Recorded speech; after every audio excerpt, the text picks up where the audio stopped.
If there's one thing that symbolizes the world fallout even more than nuclear wasteland, power armors, the retro-futuristic aesthetics, or even the mutants, is without a doubt their version of Coca-Cola. It is so important to this world that its bottle caps are the preferred currency for almost every survivor, a logo recognized worldwide, vending machines scattered across every wasteland, and a name that is synonymous with the radius of the past and the nostalgia of the lost world. And of course, I'm talking about Nuka Cola. But how did a simple soft drink become the icon of a civilization that destroyed itself? What secrets, controversies, and naivety are hidden behind its formula? Today, we're diving into exactly all that. Hey there, I'm Ralph and welcome to Lorches, and today we're talking about the history of Nuka Cola. Before the bombs fell in 2077, the Nuka Cola Corporation was one of the wealthiest and most influential companies in the world. They had theme parks and a near-total monopoly on the beverage industry, not just sodas, but any drink that was popular on the planet. To understand the myth of Nuka Cola, we first have to meet its founder and architect, John Caleb Bradburton. This man was the archetype of the genius entrepreneur of his era, a figure reminiscent of Walt Disney who, by the way, was a major inspiration for this character. He had a vision and a secret formula that, according to him, was going to change the world. His goal wasn't just to create refreshment, it was to create a drink so perfect that it would become a symbol of the future. Or well, that was the image he sold to the world. In pre-war society, optimism was a commodity as valuable as any other. People clung to the idea that technology and science would solve all their problems, and Nuka Cola positioned itself at the center of that promise. Their marketing didn't just sell a flavor, it sold the American way on steroids. The campaigns were a masterclass of psychological conditioning, using bright, saturated colors and catchy jingles to mask the growing geopolitical tension. While the world was starving and resources were dwindling, Nuka Cola posters show impossible abundance. They created a reality where nuclear energy wasn't a threat of annihilation, but a domestic convenience, a fuel for your car and a glow for your soda. This marketing of the future was designed to be inescapable. It integrated the drink into every aspect of patriotic identity. You weren't just a consumer, you were a citizen shareholder into the dream of progress. The company used Nuka Girl as a symbol of space exploration and also adventure, suggesting that the same energy that powered the stars was inside every bottle. By making the drink synonymous with survival and success, they ensured that the population was so distracted by the sugary glow of progress to notice the military silos opening behind the billboards. It was artificial happiness, a liquid placebo for a nation on the brink of a nervous breakdown.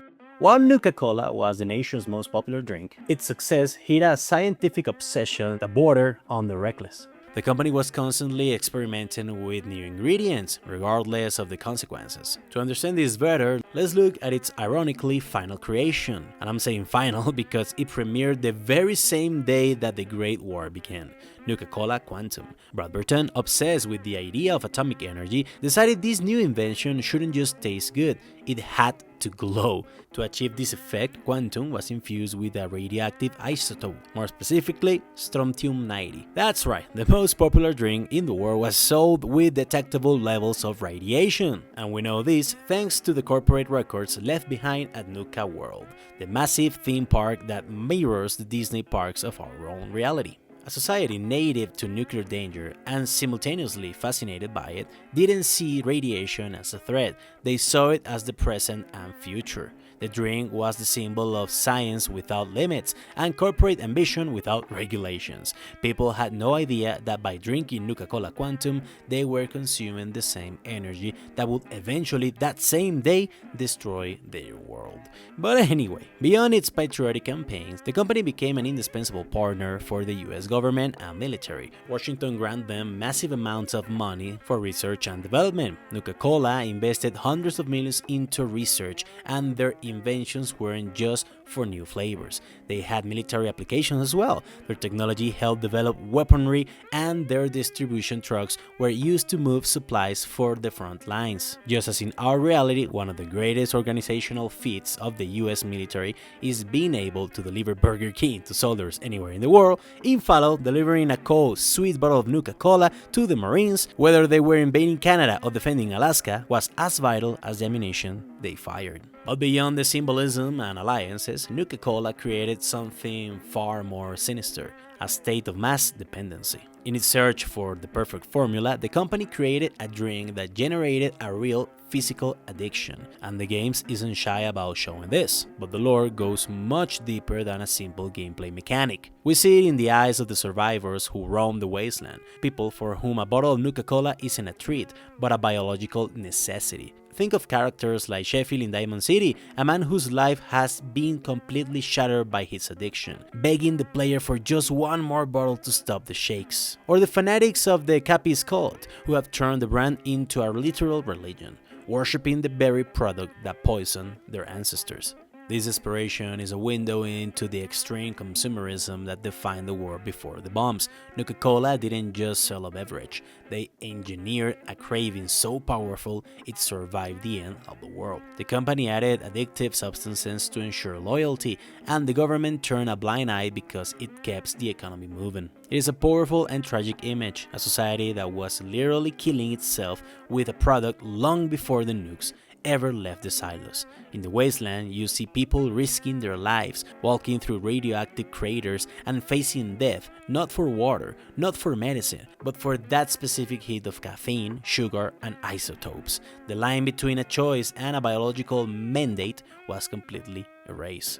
In the end, Nuka Cola is a symbol of a civilization that, in its native optimism and obsession with prosperity, ended up poisoning itself. It's a reminder that the radiation in the bottle isn't just a side effect, it's the price paid for the irresponsibility of a society that consumed the poison of a corporate ambition. Nuka Cola isn't just a drink, it's a testament of a nation, a glowing, sweet, radioactive testament to a world that destroyed itself through its own greed. Thanks for watching this video. This is a new project that I'm very proud of. So if you want to keep watching our videos, we have some more that you can watch, and that will make me very happy. Maybe you notice it from my accent, but I'm not a native English speaker. This new project, The Lore Chest, is like a new son of my original channel, El Baúl de los Conocimientos Inútiles. And I'm taking a lot of the videos that I already made in Spanish and like giving it a refreshment, making it a little more actual, up to date, and also, well, trying it in English. It's something very interesting. I'm learning a lot. And well, starting anew is always a challenge. So if you want to help, you can subscribe, you can hit like, all that kind of stuff that old school YouTubers like myself always ask. But I think now it's like a little bit nostalgic, so you can do it again as well. Sorry. And that's it. And thank you so much for watching. And I hope to see you again very soon.